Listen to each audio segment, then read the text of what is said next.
अगर महाप्रसाद कोई आपको प्रदान करे और आप मना करते हैं तो उसका अपराध है, और एकादशी के दिन करें तो उसका महाअपराध है। एकादशी के लिए तो स्कंद पुराण में लिखा है आकंठ पाना चाहिए, अपना जितनी खुराक है उससे ज्यादा पाना चाहिए महाप्रसाद। तो हमने कहा जगन्नाथ जी कह रहे हैं, वैसे भी श्री क्षेत्र का नियम है कि यहाँ एकादशी को महाप्रसाद पाना ही होता है। आज हम सुबह से कुछ पा नहीं रहे थे, तो महाप्रसाद आते ही मन में भाव आया कि जगन्नाथ जी बोले लाला तू व्रजते आयो है, भूखो रेगो, चल प्रेम ते पा। और खूब महाप्रसाद चकाचक पाए, महाप्रसाद भी पाए। फिर आज श्री श्री यूनिवर्सिटी गए थे, कितनी अद्भुत आपकी कटक में कितनी बढ़िया एक हमारे श्री श्री रविशंकर जी महाराज, भारत के एक अद्भुत संत, उनके द्वारा एक ऐसी अद्भुत यूनिवर्सिटी यहाँ बनाई गई है। मतलब आप भीतर प्रवेश करेंगे, हमारे शंकर जी साथ में गए थे, ये भी देख के आनंद हो गए थे।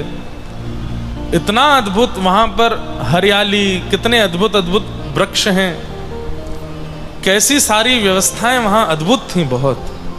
उसके बाद वहाँ के बालक नॉन अल्कोहलिक, नॉन स्मोकिंग और प्योर वेजिटेरियन यूनिवर्सिटी है। वहाँ पर मांस आदि, और आजकल के युवा जो यूनिवर्सिटी के नाम पर, कॉलेज के नाम पर फ्री हैं, कुछ भी खाते हैं, कुछ भी पीते हैं, कुछ भी अपने अंदर स्वीकार करते हैं, वहाँ सब कुछ वर्जित है। और सबसे बड़ी बात, आज के युवाओं का मन बिल्कुल भी एकाग्र नहीं है। पेशेंस लेवल 0 से भी नीचे अगर कोई आंकड़ा आ जाए तो वहां पहुंच चुका है आज के युवाओं का।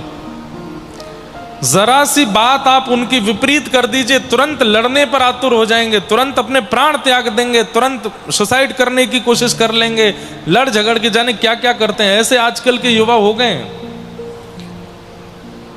सबसे ज्यादा युवा भारत में है। इस बात का गौरव हम भारतवासियों को होना चाहिए, लेकिन उससे भी ज्यादा, सबसे ज्यादा विचलित युवा भी भारत में ही है। इतने ज्यादा विचलित हो जाते हैं, 2-3 दिन से तो न्यूज चैनल खोलने का मन ही नहीं कर रहा है। ब्याह से पहले 20 साल की कन्या अपने होने वाले पति को मार दे रही हैं। कल बंबई में एक व्यक्ति ने बस गेट लगाने के चक्कर में मर्डर कर दिया। कहीं पर लखनऊ में अग्निकांड हो गया, 15 बच्चे जल करके राख हो गए। कितने बालक वहां पर पढ़ने के लिए गए थे, उनके माता पिता का क्या दोष है? मतलब हर तरीके से मैं कभी कभी बहुत चिंतित हो जाता हूं कि भारत का हो क्या रहा है। और भारत नहीं, विश्व का ही है। इंफ्रास्ट्रक्चर में हम लोग बिल्कुल नीचे जाते जा रहे हैं, व्यवस्थाओं में बिल्कुल इल होते जा रहे हैं, पढ़ाई में भी हमारा कोई जोर नहीं चल रहा है। सब जगह से हमारे सारे पिलर्स गिरते ही जा रहे हैं। इतनी कथाएं करते हैं, इतनी जगह जा रहे हैं, इतने हजारों लोग कथाओं में आते हैं, लेकिन परिवर्तन कहां हो रहा है? कहीं भी नहीं। ये कथाएं, क्षमा कीजिएगा, ये मनोरंजन के लिए नहीं होती कथा। मनोरंजन करना है तो उसके बहुत उपाय हैं। बुरा नहीं मानिएगा, कई मेरे पास में वीडियोस आए, कई लोग वीडियोस ऐसा बना के डाल रहे थे कि कटक में भी और भी कई कथा होती है कि हम क्लब में क्यों जाएं, हम तो इंद्र जी की कथा में जाएंगे। आप क्लब को और कथा को एक दूसरे से कंपेयर कैसे कर सकते हो? यह कंपैरिजन हो सकता है? आप कांच को और हीरे का कंपैरिजन कर सकते हो? अरे वो विषय वस्तु है, वो नाश की वस्तु है, ये उद्धार की वस्तु है। इन दोनों का कंपैरिजन कैसे है? आप रोटी पराठे का कंपैरिजन कर सकते हो, पूड़ी रोटी का कंपैरिजन कर सकते हो, लेकिन रोटी और डोसा का कंपैरिजन थोड़ी होता है। कथा मनोरंजन का विषय नहीं है, कथा मनोमंथन का विषय है। कथा चिंतन का विषय है, कथा निरुध्यासन का विषय है। लेकिन क्योंकि हम मनोमंथन करते नहीं है, निरुध्यासन करते नहीं है, इसलिए कथा सुनने के बाद भी हम बदल नहीं पाते हैं, वैसे ही रहते हैं। बहुत विचित्रता आती जा रही है समाज में, संसार में। ऐसी विचित्र परिस्थिति में ऐसी यूनिवर्सिटी बनाना ये कोई सामान्य बात नहीं। वहां के बच्चों को जब मैं देख रहा था, उनके चेहरे पर एक अलग नूर था। कहीं यूनिवर्सिटी में बच्चे चार्टर्ड अकाउंटेंट होते होंगे, कहीं पर डॉक्टर होते होंगे, कहीं पर इंजीनियर होते होंगे, वहां के बच्चे पॉजिटिव थे और कुछ था कि नहीं, पर उनके अंदर पॉजिटिविटी थी, उनके अंदर सकारात्मकता थी। क्यों? एडमिशन होते ही ध्यान कराया जाता है, एडमिशन होते ही योगा कराया जाता है, तामसिक वस्तुओं से दूर रखा जाता है, non alcoholic, non smoking zone रखा जाता है, पर्यावरण के बीच में रखा जाता है। इन सब व्यवस्थाओं का ध्यान रखा जा रहा है, इसलिए अभी नहीं करो। वहां बालकों में वो योग्यता दिख रही थी। ऐसी यूनिवर्सिटी सब जगह होनी चाहिए। हमारे यहां केवल विचार कर लिया जाता है कि बालक कैसे भी डॉक्टर बने, बालक कैसे भी ये बने, बालक कैसे भी ये बने। अरे बालक पहले इंसान तो बने, पहले मानव तो बने। गधा को नहीं बताना पड़ता कि गधा बनो, बंदर को नहीं बताना पड़ता बंदर बनो, गैया को नहीं बताना पड़ता गैया बनो। इंसान को बनाना पड़ता है कि इंसान बन जा भैया, मानव बन जा, तू राक्षस बनता जा रहा है। मुझे बहुत घबराहट होती है आज के बालकों का स्वभाव देख करके।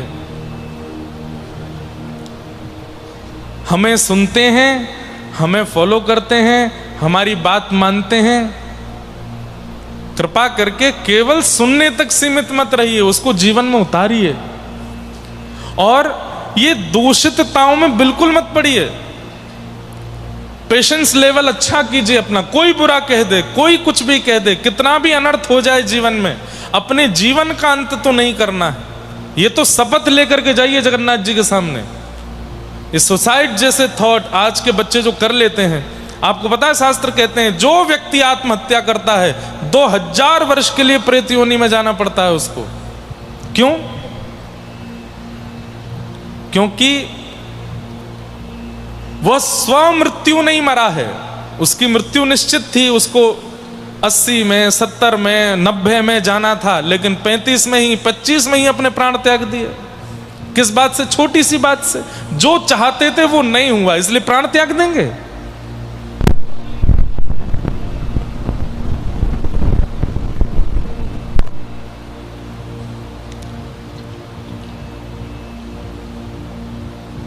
जो चाहोगे वो कभी नहीं मिलेगा, ये संसार का नियम है। इसलिए इनके अलावा किसी को मत चाहो। आपके लिए जो उपयोगी होगा ये सब देते रहेंगे आपको। और एक बात सुनो, जो चाहते हो उसके पीछे पड़ करके यदि आपने पा लिया, मैं दावे से कह सकता हूं कुछ दिन बाद उसी वस्तु से दुखी हो जाओगे आप। आप जिसको चाहोगे, आप जिस पर आंख रख लोगे, उंगली रख दोगे, हाथ रख दोगे, ये मेरी वस्तु है, वो वस्तु प्रसन्न नहीं कर सकती आपको। कुछ दिन का सुख भले ही हो जाए उससे। इसलिए संसार को वस्तुओं के पीछे मत रखिए कि ये मिलेगा तो मैं खुश रहूंगा, ये मिलेगा तो मैं खुश रहूंगा, ऐसा होगा तो मैं खुश रहूंगा, उससे ब्याह होगा तो मैं खुश रहूंगा, मेरा बच्चा ऐसा होगा तो मैं खुश रहूंगा, वो ये बन जाएगा तो ही हम खुश रह सकते हैं, इतना पैसा आएगा तो ही हम खुश रहेंगे। ठीक है, सबके जीवन में कष्ट रहते हैं, सबके जीवन में विपत्तियां, कोई नहीं बचा है विपत्तियों से। लेकिन आप अपनी प्रसन्नता को, अपनी खुशी को, अपने आनंद को किसी विषय के पीछे मत रखिए। हर परिस्थिति के आगे अपने आनंद को रखो। पास हो जाओ तो भी आनंद, फेल हो जाओ तो भी हंसो। माता पिता ज्यादा से ज्यादा क्या हो, 2 थप्पड़ ही तो मारेंगे, ज्यादा से ज्यादा क्या होगा। बड़े लेवल पर नहीं तो कुछ सामान्य लेवल पर पहुंचाओगे। मैं गायक बनना चाहता था और उसके लिए प्रयास भी किया, लेकिन हमारे नाना जी पंडित श्री कृष्णलाल शास्त्री, उन्होंने हमारी आंख खोली। उम्र होगी मेरी उस समय 16 वर्ष, नहीं और कम, 14 वर्ष। हमारे नाना जी बोले, लाला या दुनिया को रिझावेगो, ये दुनिया तो ऐसी है, आज तो ते रिझेगी, कल कोई और ते रिझ जाएगी, लेकिन जगन्नाथ को रिझाएगो तो अंतिम समय तक तोते रिझे ही रहेंगे। अपनी वाणी को, अपने कंठ को प्रयोग, या दुनिया नश्वर दुनिया को रिझावे में मत लगा, या दुनिया को रिझावे में मत लगा, चाहवे तो जगन्नाथ जी को रिझावे में लगा, श्रीनाथ को रिझावे में लगा, राधारमण को रिझावे में लगा। बस उनकी ये बात ऐसी मन में आ गई। बस उसी समय पिताजी महाराज आज आ गए हैं कटक, उनसे हमने निवेदन किया कि पिताजी बस अब ये वाणी की सेवा से कथा करनी है। हमारे पिताजी बोले, आसान नहीं है, बहुत पढ़ना पड़ेगा, अध्ययन करना पड़ेगा गुरुजनों के पास। मैंने कहा जैसी आप आज्ञा करेंगे, और जब तक आपको विश्वास ना हो हमको व्यासपीठ मत देना। और आज कर रहे हैं सेवा। तो जरूरी नहीं है आप जो चाहो वो बनोगे तो ही सब अच्छा होगा। आप परिश्रम कीजिए, ठाकुर जी पर छोड़िए, वो जो चाहे वैसा हो जाए, उसमें सब मंगल रहेगा। लेकिन हम चाह के पीछे इतने पागल हो जाते हैं कि ये चाहिए चाहिए, नहीं मिलता आत्महत्या कर लेते हैं, दुखी हो जाते हैं, निराश हो जाते हैं, हताश हो जाते हैं, घर छोड़ देते हैं, परिवार छोड़ देते हैं, मित्रों को छोड़ देते हैं, दुखी हो जाते हैं। नहीं करना है ऐसा।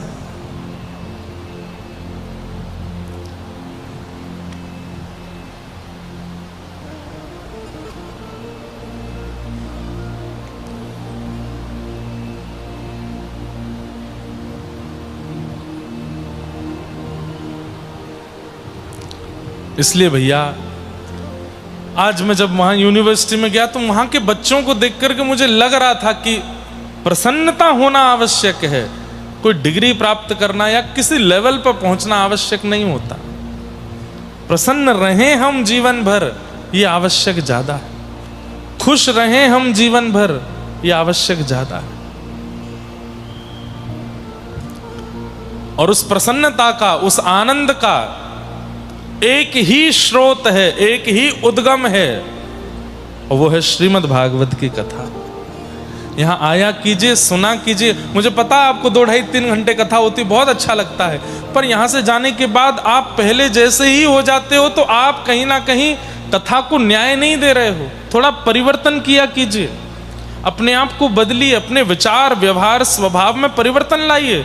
थोड़ा कम बोलना शुरू कीजिए, मौन रहना शुरू कीजिए, चिंतन करना शुरू कीजिए, अपने व्यवहार में प्रसन्नता लेकर के आओ।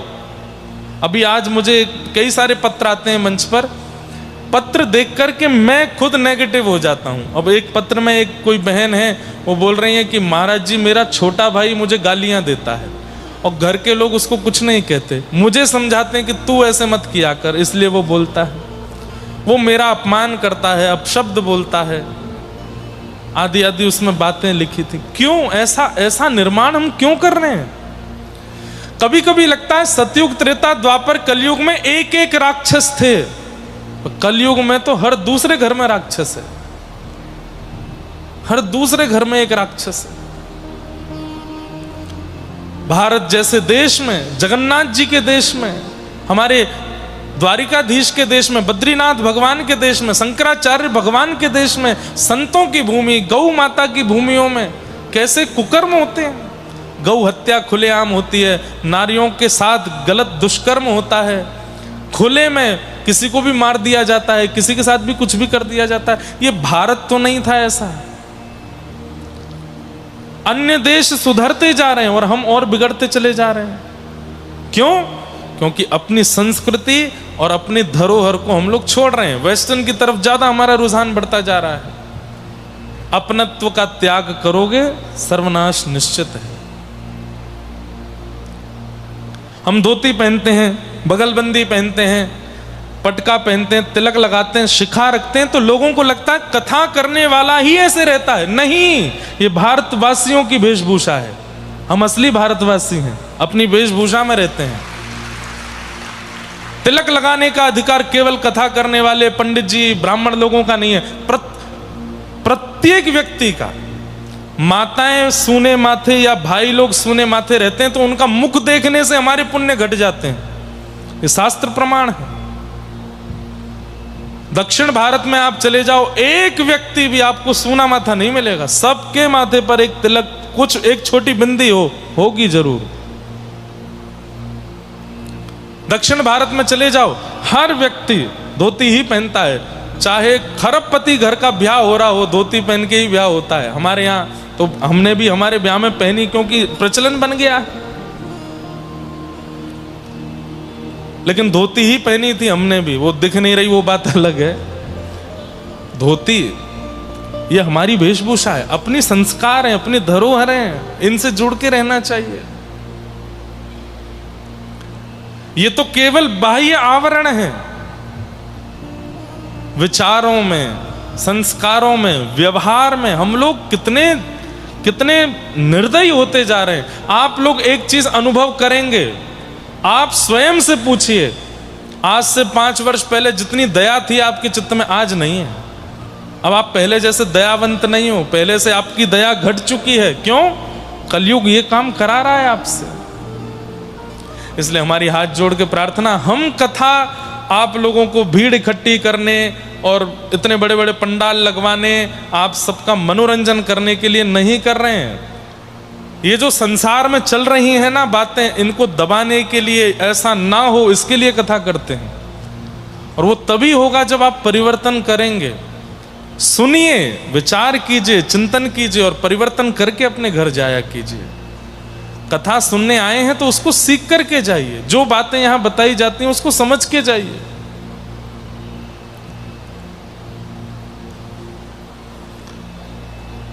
तो आज वहां गए यूनिवर्सिटी, वहां क्या हो गया?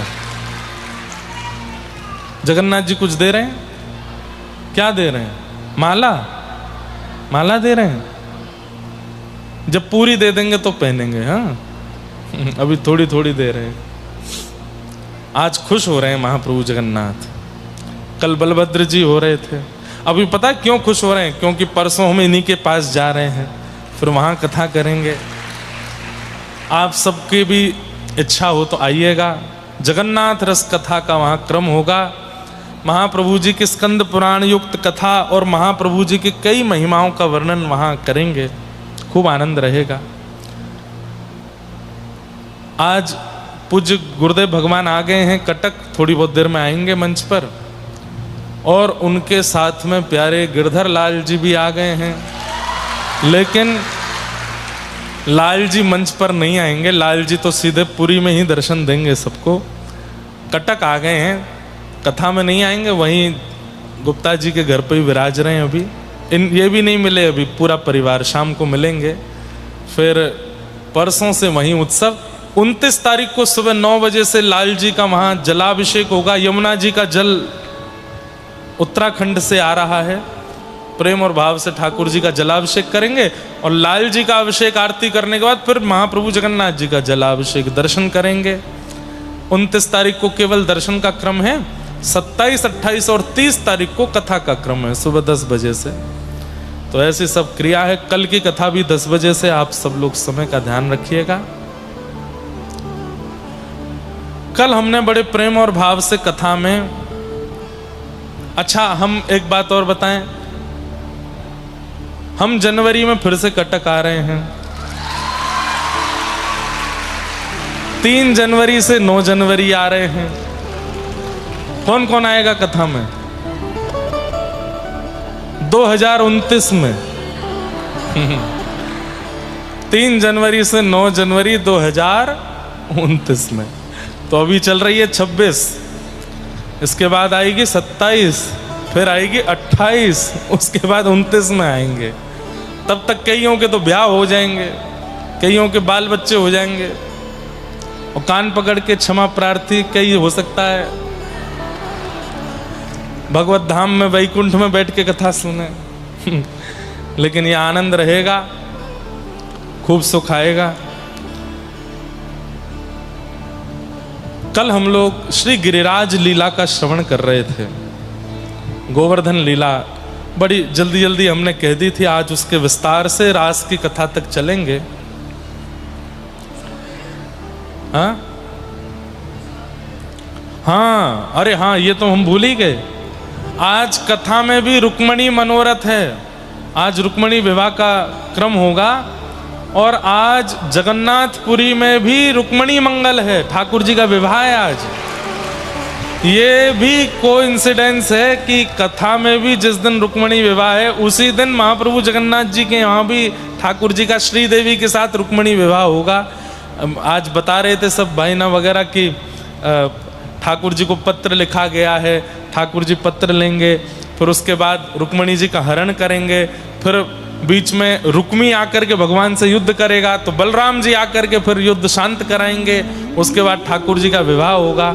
ये सब मंगलमय उत्सव आज जगन्नाथपुरी में भी चल रहे हैं। ये कोई पूर्व से सोच के देख करके विचार करके क्रम नहीं रखा, ये अपने आप हुआ है कि आज भी रुक्मणी मंगल है और वहां पर भी रुक्मणी मंगल है। पर हम रास की कथा तक पहुंच जाएं समय से तो रुक्मणी मंगल करेंगे, नहीं तो रास का ही आनंद आज करेंगे कथा में, जहां तक पहुंचे ठाकुर जी की इच्छा।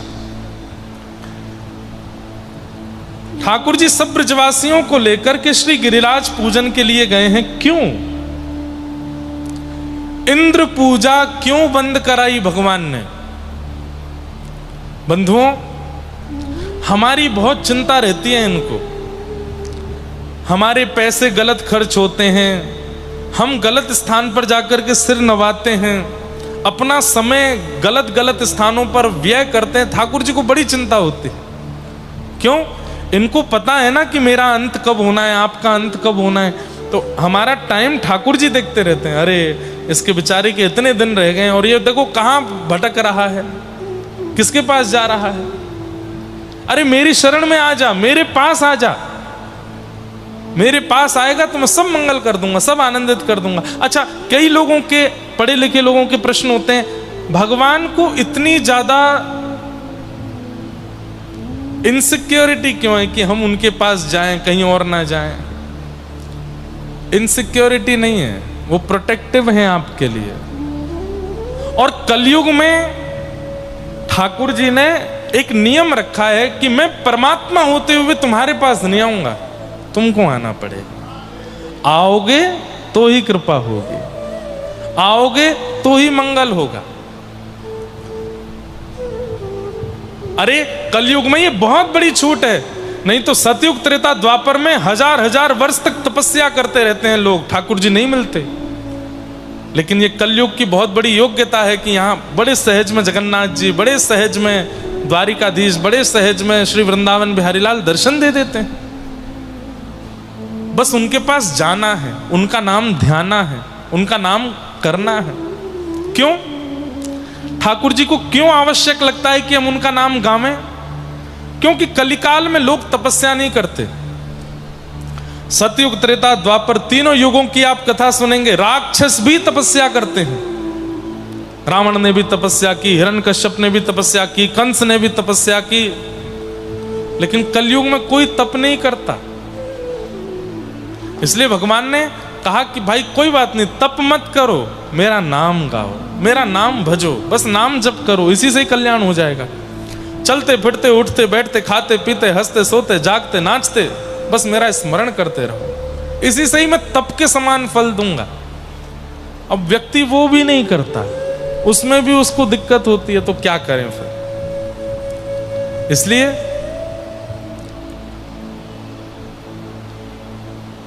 चलत कृष्ण, उठत कृष्ण, फिरत कृष्ण, बोलत कृष्ण, हर समय कृष्ण कृष्ण कृष्ण कृष्ण भजते रहो। श्री राधा श्री राधा श्री राधा भजते रहो। जगन्नाथ जगन्नाथ जगन्नाथ जगन्नाथ जगन्नाथ भजते रहो। वृंदावन वृंदावन वृंदावन वृंदावन वृंदावन भजते रहो। इसी से ही कल्याण होगा। आप कर्म कीजिए, परिश्रम कीजिए, धन कमाइए, व्यापार कीजिए, लेकिन ठाकुर जी का स्मरण 24 घंटे करते ही रहो, उसी से ही कलिकाल में उद्धार हो सकता है। इसलिए कलिकाल का ये नियम है कि यहां भजन करना पड़ेगा ठाकुर जी का। इसलिए ठाकुर जी कहते हैं कि मेरा नाम भजो, मेरा नाम ध्याओ। अब ब्रजवासियों को ठाकुर जी मिल गए, लेकिन ब्रजवासी कहाँ जाते हैं? इंद्र के पास। तब ठाकुर जी ने विचार करी, मैं कहूँगा मुझे प्रणाम करो तो एक भी नहीं करेगो, ये मुझको भगवान ही ना माने, तो मैं अपने जैसो ही एक स्वरूप प्रकट कर दूं, वासे ये मेरो भजन करनो प्रारंभ कर देंगे। तब ठाकुर जी गिरिराज जी लेकर के गए और वहां 4 भुजा धारण करके ठाकुर जी ही श्री गोवर्धन नाथ के रूप में प्रकट है गए। बोलो गोवर्धन नाथ की। सब ब्रजवासियों ने प्रणाम किया। सब ब्रजवासी कहें, लाला बिल्कुल तेरे जैसा ही है, तेरे अगर 2 हाथ और लगाए दिए जाएं तो ऐसा लगेगा तू ही गोवर्धन नाथ है का।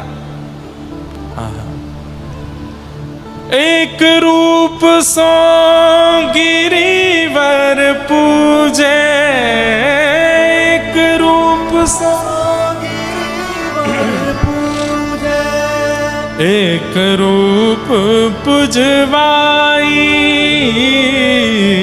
एक रूप पुजवाई, यह लीला सब करत कन्हाई, यह लीला सब करत कन्हाई। आप ही सेवक, आप ही सेवक, आप ही पुजारी और आप ही देवता। आज ठाकुर जी पुजारी भी बन गए हैं और देवता भी बन गए हैं। ठाकुर जी नंद बाबा यशोदा मैया सबके साथ में गिरिराज पर्वत के ऊपर गए और अपने हाथ से गिरिराज जी को तिलक कर रहे हैं, अपने हाथ से ठाकुर जी को भोग लगा रहे हैं, अपने हाथ से बलैया ले रहे हैं, अपने हाथ से आरती कर रहे हैं और अपने ही रूप को ठाकुर जी प्रणाम कर रहे हैं। दूर खड़ी हुई किशोरी जी इस दृश्य को देख करके कहती हैं, यह लीला सब करत कनाई, एक रूप सो गिरिधर पूजे, एक रूप पुजवाई। देख रही सखी, दोनों कृष्ण ही हैं, लेकिन लीला देखो इनकी। कभी अनेक चित्र देखे हैं, सेवक जगन्नाथ जी की पूजा कर रहे हैं, ब्रह्मा जी जगन्नाथ जी की पूजा कर रहे हैं, महालक्ष्मी जगन्नाथ जी का अर्चना कर रही हैं, गरुण जी कर रहे हैं, पर कभी देखा जगन्नाथ जी की पूजा कर रहे हैं? ऐसा कोई चित्र देखा? जगन्नाथ जी की आरती कर रहे हैं, कभी ऐसा चित्र देखा? हमारे व्रज में ये घटना घटी, श्री कृष्ण गोवर्धन नाथ जी की आरती कर रहे हैं। इंद्र को पता चली, इंद्र ने मेघ मालाओं को आज्ञा कर दी, मेरी पूजा बंद की ब्रजवासियों ने। बंधुओं देखो, ये अंतर है परमात्मा में और देवता में। क्या? इतनी इतनी बात पर नाराज हो जाएं वो देवता, और आपके इतने बड़े पाप को भी नजरअंदाज कर दे वो परमात्मा। केवल इंद्र की पूजा बंद करके गिरिराज जी की पूजा प्रारंभ की ब्रजवासियों ने। इंद्र ने कोपायमान होकर के मेघमालाओं को आज्ञा कर दी, बरस जाओ, ऐसा बरसो कि पूरा ब्रजमंडल डूब जाए। हजारों वर्षों से ब्रजवासी पूजा करते आ रहे थे, वो 1000 वर्ष की पूजा भूल गया एक बार में। ठाकुर जी ऐसे नहीं। गड़गड़ करके बादलों ने जब गरजना प्रारंभ किया और मूसलाधार बारिश जब ब्रजमंडल पर गिरने लगी, सब ब्रजवासी बोले, हम तो पहले ही मना कर रहे, इंद्र की पूजा बंद मत करो, और या कन्हैया ने हमारी बात लगन नहीं दी। अब देख लो, है क्यों ना नाराज कन्हैया। ठाकुर जी बोले, अविश्वास मत करो। जब किसी की शरणागति लेते हो तो पूर्ण विश्वास रखो, उसके बाद परिस्थिति कैसी भी बन जाए अविश्वास मत लाओ। कई बार कई लोगों के साथ ऐसा होता है, वृंदावन गए, अब वृंदावन से जब लौट रहे थे तो पर्स चोरी हो गया, तो पूरा दोष क्या दे दिया? बोले धाम को। अरे वृंदावन गए थे, हमारा तो ये हो गया। कोई परिवार गंगा जी गया तो गंगा जी स्नान करते करते बूढ़ी माता जी डूब गई, गंगा जी को दोष दे रहे हैं। केदारनाथ गए, कोई दुर्घटना देख ली तो केदारनाथ जी को दोष। उनको दोष मत दीजिए, वो स्थान धाम अपने रूप में व्यवस्थित है। कैसी भी परिस्थिति प्रकट हो जाए अविश्वास नहीं लाना है ठाकुर जी के प्रति। ब्रजवासियों के ऊपर मूसलाधार बारिश गिरने लगी, जब अविश्वास होने लगा ब्रजवासियों को, ठाकुर जी बोले, भक्ति में सबसे बड़ी बाधा अविश्वास। हमारी कमाई अच्छी चल रही है, हमारे बच्चे अच्छे चल रहे हैं, हमारे दिन अच्छे जा रहे हैं, तो ठाकुर जी बढ़िया हैं। और जैसे ही सब डगमगाने लगा तो फिर देवता बदल दे क्या, पंडित जी कोई और पूजा बता दीजिए, कोई और यज्ञ बता दीजिए। अब देवी सुन नहीं रही है हमारी, अब कोई महादेव की पूजा बताओ। महादेव भी नहीं सुन रहे हैं, कोई और देवता की पूजा बताओ, कुछ तो बताओ। ये अविश्वास अच्छा नहीं है। एक ही के रहिए, चाहे आपकी स्थिति अच्छी हो चाहे बुरी, एक ही के रहिए।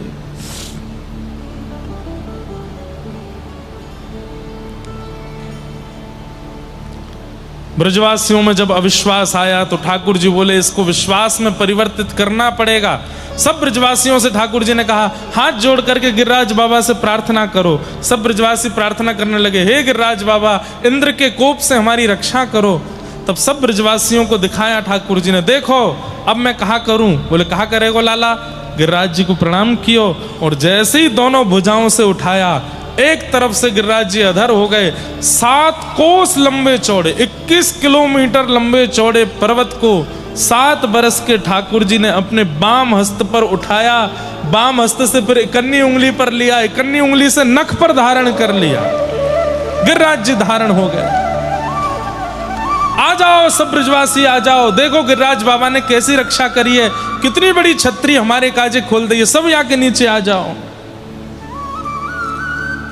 ब्रजवासियों का विश्वास प्रगाढ़ करने के लिए ठाकुर जी ने गिरिराज जी उठाए। और जैसे ही गिरिराज जी धारण किए, सब ब्रजवासी नीचे आ गए। लाखों गैया नीचे आ गई, गोपियां, क्योंकि 84 कोस के सब ब्रजवासी थे, हजारों लाखों की तादाद में, सब नीचे आके खड़े हो गए। सबने देखी लाला ने गिरिराज जी उठाए हैं, अपनी अपनी छड़ी लगा ली नीचे, अपनी बांस की छड़ियां ले लेकर के सब ऐसे खड़े हो गए। और महाराज पूरे जोर लगा करके, होठ भींच करके ऐसे करके खड़े हैं। ठाकुर जी मंद मंद मुस्कुरा रहे हैं, जैसे मानो रुई का फोहा उठा लिया हो, ऐसे खड़े हैं। इधर देखा, इधर देखा, अरे जे छड़ी काई को लगाए रखी है आप लोगन ने। लाला लाला हम अगर छड़ी हटा देंगे तो गिरिराज जी नीचे आ जाएंगे, तू अपनी उंगली नीचे कर ले, हमने छड़ी लगा ली है। ठाकुर जी बोले 21 किलोमीटर लंबा चौड़ा पर्वत है ये। बंधुओं, ब्रजवासियों से प्रेम क्यों है ठाकुर जी को? इस लीला को मैं इसलिए कहता हूं कि आपको पता चले कि ठाकुर जी को कैसे स्वभाव वाले लोग अच्छे लगते हैं। ये महाप्रभु जगन्नाथ आज तक भुजा पसार के खड़े हैं जिन ब्रजवासियों के लिए, उनका लक्षण तो देखो, उनका गुण तो देखो। ठाकुर जी सब ब्रजवासी बोले लाला तू उंगली नीचे कर ले अपनी, हमने अपनी अपनी छड़ी लगा ली है। ठाकुर जी बोले 21 किलोमीटर लंबा चौड़ा पर्वत छड़ी पर टिक जाएगा? क्या हुआ? बहन जी को क्या हो गया? अगर दिक्कत है तो उनको पंखे के पास बिठाओ, पानी पिलाओ।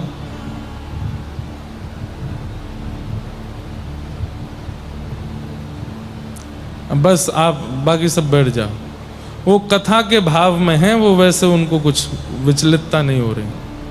पानी पीना है, पानी नहीं पिया, ओहो जल पिलाओ। महाप्रभु जी के सामने तो पीना पड़ेगा आपको, नहीं तो अपराध लगेगा। पिलाओ इनको। अब व्यासपीठ की आज्ञा होगी, अब तो और पीना पड़ेगा, जितनी प्यास हो उससे ज्यादा पियो। पी लो, हाँ बस जय। बैठ जाओ, सब लोग बैठो। क्या बता रहा था मैं?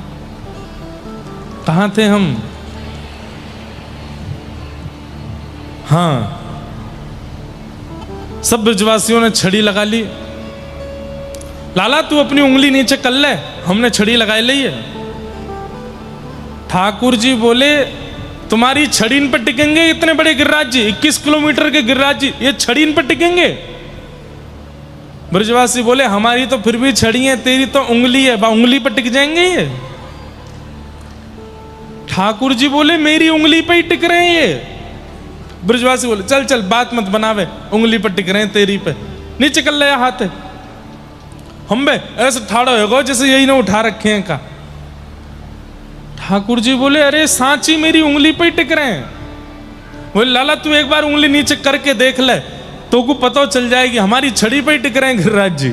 और ब्रजवासी इतने अधर होकर के पूरा जोर लगा के खड़े हैं, पसीना पसीना हो रहे हैं जैसे इन्होंने ही उठा रखे हैं क्या। ठाकुर जी बोले तो मैं अपनी उंगली नीचे कर रहा हूं। बोले हाँ कर ले। जैसे ही ठाकुर जी ने नेक उंगली नीचे करी महाराज, चट चट चट चट सबकी छड़ियां टूटने लगी। सबरे ब्रजवासी घबराए, गड़गड़ करके गिरिराज जी नीचे आने लगे। लाला संभाल संभाल संभाल। चटनी बनने वाले ही थे, ठाकुर जी ने फिर से अपनी उंगली लगाई और फिर से गिरिराज जी को धारण किया और फिर से ठाड़े हो गए। अब तो महाराज छड़ियां टूटी पड़ी हैं और दूर दूर तक कोई भी सपोर्ट नहीं है नीचे। क्या ज्यादा दिक्कत हो रही है इनको? कोई डॉक्टर हो या कोई आसपास कोई ऐसे व्यक्ति हो जो देख सकें, उन्हें देख लीजिए। और हो सके तो बाहर यहाँ पर मेडिकल सुविधा भी है, वहाँ इनको लेकर के जाओ, जलपान कराओ, कुछ पवा भी दीजिए। देखो व्रत है, एकादशी है, कोई भी है, वो ऐसे करना चाहिए कि उससे किसी को कष्ट ना हो, स्वयं आपको भी कष्ट ना हो। यदि लगे तो फिर उसको नहीं करना चाहिए, नहीं तो फिर वो व्रत खंडित हो जाता है। बैठ जाइए, सब लोग बैठ जाओ, ऐसा कुछ नहीं है, बस वो जल नहीं पिया है उन्होंने, उनको लेकर के जाइए।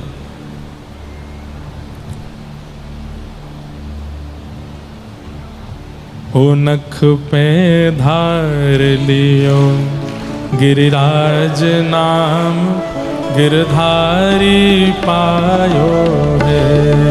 नख पे धार लियो नाम, गिरधारी पायो है। कोई जो वॉलेंटियर्स लोग हैं वो उनको लेके बाहर मेडिकल पर लेके जाइए और उनकी चिकित्सा करवाओ। हे नख पे धार लियो गिरिराज नाम, गिरधारी पायो है। नख पे धार। वहाँ भीड़ मत लगाइए, सब लोग, ज्यादा लोग नहीं जाओ। गिरधारी पायो, धारी पायो है नाम, गिरधारी पायो है। धारी पायो है नाम, गिरधारी पायो है।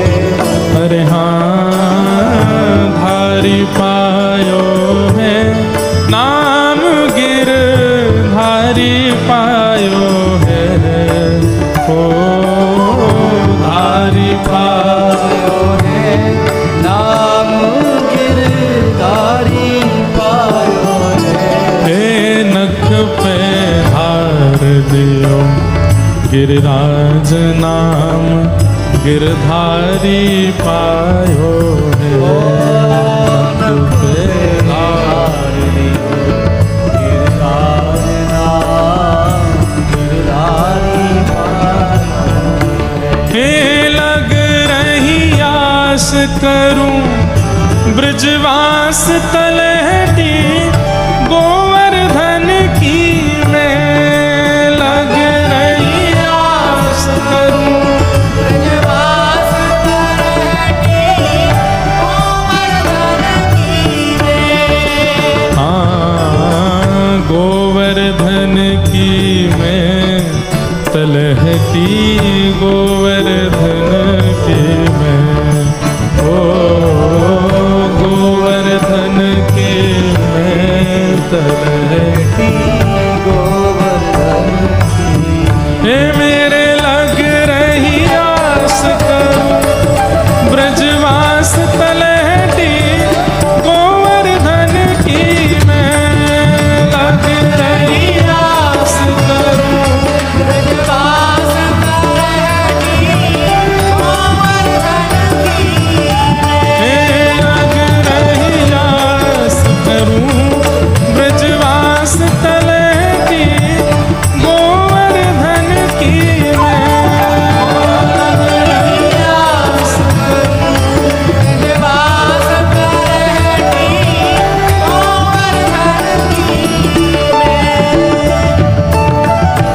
भजन करूं। जब वहाँ सब ठीक हो जाएगा तो ही कथा आगे बढ़ेगी, इसलिए या तो उनको मेडिकल चेकअप करवाइए या यहीं जल आदि दीजिए, सब लोग बैठ जाएंगे तभी कथा आगे बढ़ेगी।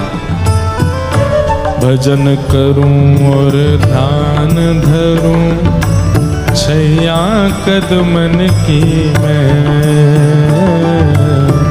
भजन करूं और ध्यान धरूं, छैया कदमन की मैं। अभिलाषी प्यासी रहे अखियां, हरि दर्शन की मैं हो। अभिलाषी प्यासी रहे अखियां, हरि दर्शन की। मेरे लग रही आस करूं ब्रजवा